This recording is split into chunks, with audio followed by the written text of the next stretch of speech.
राम राम राम राम राम राम राम राम राम नारायण नारायण। परीक्षा न करना, भगवान के शरण होकर ऐसी परीक्षा न करें कि जब मैं भगवान के शरण हो गया हूं तो मुझ में ऐसे ऐसे लक्षण घटने चाहिए, यदि ऐसे ऐसे लक्षण मुझ में नहीं है तो मैं भगवान के शरण कहां हुआ। प्रत्युत अद्वेष्टा 12वें अध्याय के 13वें से 19वें श्लोक तक गुणों की अपने में कमी दिखे तो आश्चर्य करे कि अरे मुझ में ये कमी कैसे रह गई। ऐसा भाव आते ही ये कमी नहीं रहेगी, मिट जाएगी। कारण कि यह उसका प्रत्यक्ष अनुभव है कि पहले अद्वेष्टा आदि गुण जितने कम थे उतने अब कम नहीं है। शरणागत होने पर भक्तों के जितने भी लक्षण हैं वे सब बिना प्रयत्न किए आ जाते हैं। छठा, विपरीत धारणा न करना। भगवान के शरणागत भक्त में यह विपरीत धारणा भी कैसे हो सकती है कि मैं भगवान का नहीं हूं, क्योंकि यह मेरे मानने अथवा न मानने पर निर्भर नहीं है। भगवान का और मेरा तो परस्पर जो संबंध है वह अटूट है, अखंड है, नित्य है। मैंने इस संबंध की तरफ ख्याल नहीं किया, ये मेरी गलती थी। अब वह गलती मिट गई तो फिर विपरीत धारणा हो ही कैसे सकती है। जो मनुष्य सच्चे हृदय से भगवान की शरणागति को स्वीकार कर लेता है उसमें भय, शोक, चिंता आदि दोष नहीं रहते। उसका शरण भाव स्वतः ही दृढ़ होता चला जाता है। जैसे विवाह होने के बाद कन्या का अपने पिता के घर से संबंध विच्छेद और पति के घर से संबंध स्वतः ही दृढ़ होता चला जाता है, वह संबंध यहां तक दृढ़ होता है कि जब वह कन्या दादी परदादी बन जाती है तब उसको स्वप्न में भी यह भाव नहीं आता कि मैं यहां की नहीं हूं। उसके मन में यह भाव दृढ़ हो जाता है कि मैं तो यहीं की हूं और ये सब मेरे ही है। जब उसके पौत्र की स्त्री आती है और घर में उद्दंडता करती है, खटपट मचाती है, तो वह दादी कहती है कि इस पराई जाई छोकरी ने मेरा घर बिगाड़ दिया।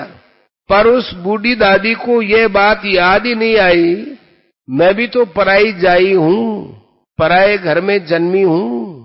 जब बनावटी संबंध में भी इतनी दृढ़ता हो सकती है तब भगवान के ही अंश इस प्राणी का भगवान के साथ जो नित्य संबंध है वह दृढ़ हो जाए, इसमें आश्चर्य क्या है। वास्तव में भगवान के संबंध की दृढ़ता के लिए केवल संसार के माने हुए संबंधों का त्याग करने की ही आवश्यकता है। सच्चे हृदय से प्रभु के चरणों की शरण होने पर उस शरणागत भक्त में यदि किसी भाव, आचरण आदि की किंचन मात्र भी कमी रह जाए, कभी विपरीत वृत्ति पैदा हो जाए अथवा किसी परिस्थिति में पड़कर कभी किंचित कोई दुष्कर्म हो जाए तो उसके हृदय में जलन पैदा हो जाएगी। इसलिए उसके लिए अन्य कोई प्रायश्चित करने की आवश्यकता नहीं है। भगवान कृपा करके उसके इस पाप को सर्वथा नष्ट कर देते हैं। स्वपाद मूलम भजत प्रियस्य त्यक्तान्य भावस्य हरि परेश विकर्म यच्चोत्पतितं कथंचित धुनोति सर्वम हृदि सन्निविष्ट। श्रीमद् भागवत 11वां स्कंद 5वां अध्याय 42वां श्लोक। भगवान भक्त के अपनेपन को ही देखते हैं, गुणों और अवगुणों को नहीं देखते। भगवान को भक्त के दोष दिखते ही नहीं, उनको तो केवल भक्त के साथ जो अपनापन है वही दिखता है। रहती न प्रभु चित चूक किए की करत सुरति सय बारहिए की। कारण कि स्वरूप से भक्त सदा से ही भगवान का ही तो है। दोष आगंतुक होने से आते जाते रहते हैं और वह नित्य निरंतर ज्यों का त्यों ही रहता है। इसलिए भगवान की दृष्टि सदा इस वास्तविकता पर ही जमी रहती है। जैसे कीचड़ आदि से सना हुआ बच्चा जब मां के सामने आता है तब मां की दृष्टि केवल अपने बच्चे की तरफ जाती है, बच्चे के मेले की तरफ नहीं जाती। बच्चे की दृष्टि भी मेले की तरफ नहीं जाती।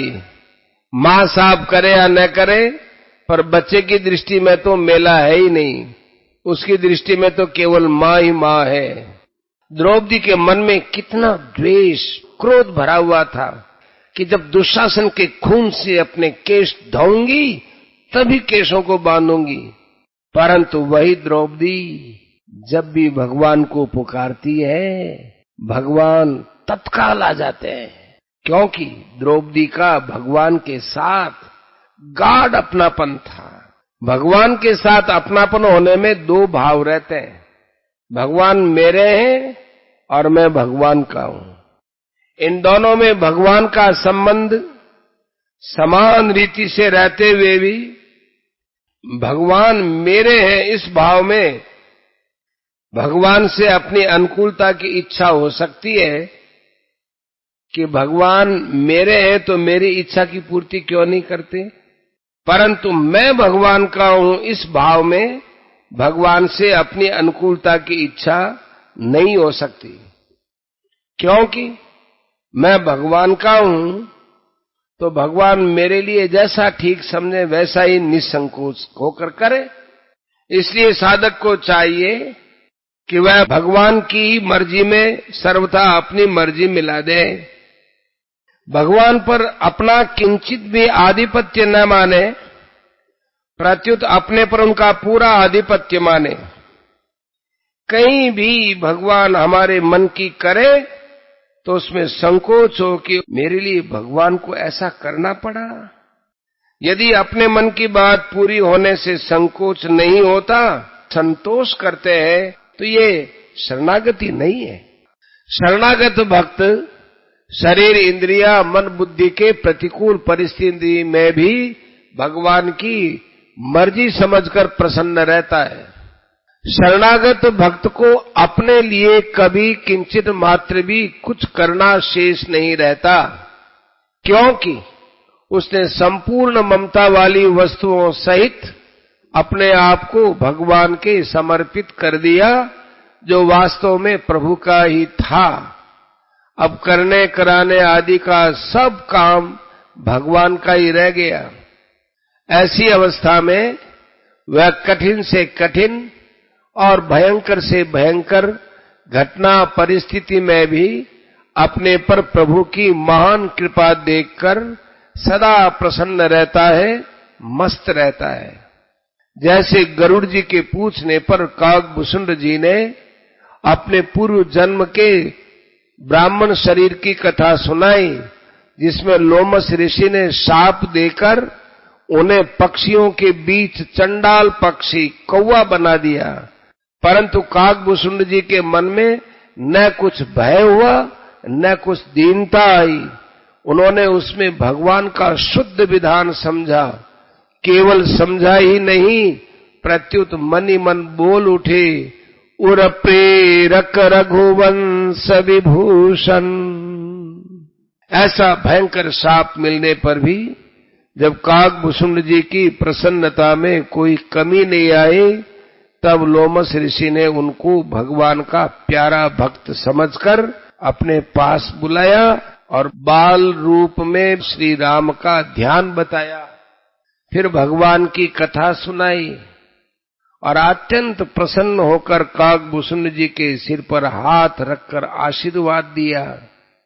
मेरी कृपा से तुम्हारे हृदय में अबाध अखंड राम भक्ति रहेगी, तुम राम जी के प्यारे हो जाओगे, तुम संपूर्ण गुणों की खान बन जाओगे, जिस रूप की इच्छा करोगे वह रूप धारण कर लोगे, जिस स्थान पर तुम रहोगे उसमें 1 योजन पर्यंत माया का कंटक किंचन मात्र भी नहीं आएगा, इत्यादि इत्यादि। इस प्रकार बहुत से आशीर्वाद देते ही आकाशवाणी हुई, हे ऋषि, तुमने जो कुछ कहा है वो सच होगा। ये मन वाणी कर्म से मेरा भक्त है। इन्हीं बातों को लेकर भगवान के विधान में सदा प्रसन्न रहने वाले काकभूषुंड जी ने कहा है, भगति पच्छ हठ करि रहूं दीन महर्षि साप, मुनि दुर्लभ बर पायऊ देखऊ भजन प्रताप।